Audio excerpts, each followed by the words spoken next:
So when I say, this is A, you say mistake. All right, here we go. This is A. Mistake. This is A. Mistake. Yes, that is what it's like having anxiety. Your brain is constantly telling you you're making some type of egregious mistake. I don't have a lot of confidence. I have a lot of friends who have a lot of confidence, and because it's summer, they're always like, Stacy, let's go to the pool and take sexy pictures. And I'm like, all right, I'll come to the pool with you. So I go to the pool with them, and they're like, Stacy, here's my phone. Take pictures of us doing this. And they like bend down and do sexy poses, and they're like, your turn. And then I go up to the pool, and I'm like, I'm trying to pose, but I can't do it. The pool is dirty. There are mosquitoes here. I think a child's pooping. And also, I don't like my body. Like, how can I be sexy under these conditions? I can't. I cannot. It's not possible. I do have a lot of anxiety, though. Some ways that manifests now as an adult is I'm a germaphobe. I think every... You too? I understand. I think every, like, ailment is something else. Like, if I have a cramp, I'm like, polio. If I have like a pimple, I'm like, this is smallpox. And my doctors are like, no, no, no, those have been eradicated, they claim.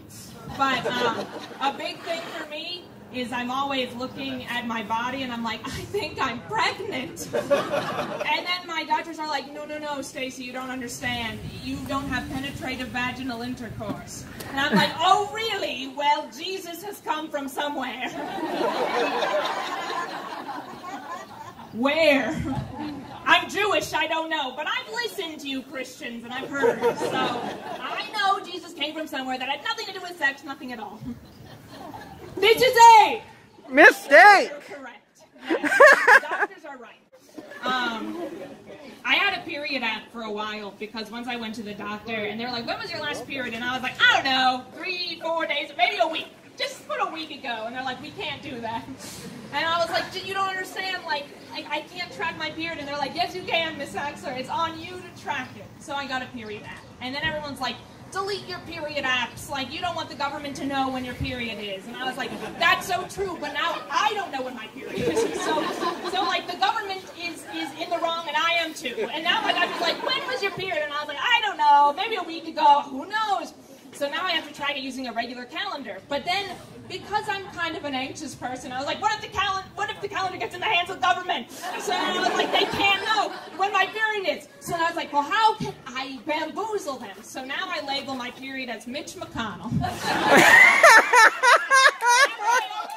Whenever I open my calendar now, I'll see there is like Mitch McConnell, and I'm like, oh, interesting. I know what that means. And my hope is that if the government does get my calendar, Mitch McConnell will be like, wow, I'm in someone's calendar. Then he'll change his ways, maybe buy a farm somewhere, and leave America. I don't know. I've got it all out. So, yes, I had this period app. My period app also, I was going to delete it because it was getting like all up in my business. Like randomly, I'd be doing nothing and it'd be like, Stacy, did you know it's time to conceive? And I was like, stop it, app. But then randomly it'd be like, do you know you can conceive today? It's the day you can conceive. And I was like, stop pressuring me, period app. And then one day my phone like shut off randomly for 30 minutes. And I was like, I see what's happening. The app wants me to have intercourse. Why else would my phone be unavailable for 30 minutes? And I was like, I see what you're doing, period app. What's going on? Something weird is going on. I'm also very shy, and I had a job before COVID times where they were like, everyone, we're gonna come back into the office. And I was like, oh, boo. I don't want to. And they're like, everyone, you don't get it. If we come back into the office, we'll have a pizza party for everyone. And I was like, you don't get it. I've been having a pizza party myself, just me, every day. Since I've been working from home, it's been great. I've gotten all the pizza, and I've had none of the small talk. It's been great. But I think if I had my dream job, it would be a real estate agent in a horror movie. They're always able to sell. Even when the market's down, they can sell. They'll be like standing in front of a shack, and they're like, this was built in 1932. It has no running water, and a family of 8 was decapitated here 2 weeks ago. We don't know why. Do you want it? And the protagonist is like, yes, I want it. Take my money. Here's my credit card information. It's like, how do you have that luck? I'm going to end with this. Oh, this is something. So, I've been trying to get more social. So I was like, where do I go to get socialization advice? And I was like, I know, Reddit. There is a whole section on Reddit called social skills.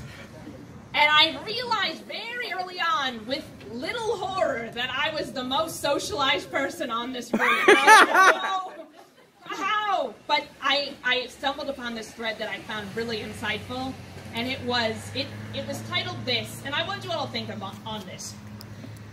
If you try hard to not try hard, isn't that still trying hard?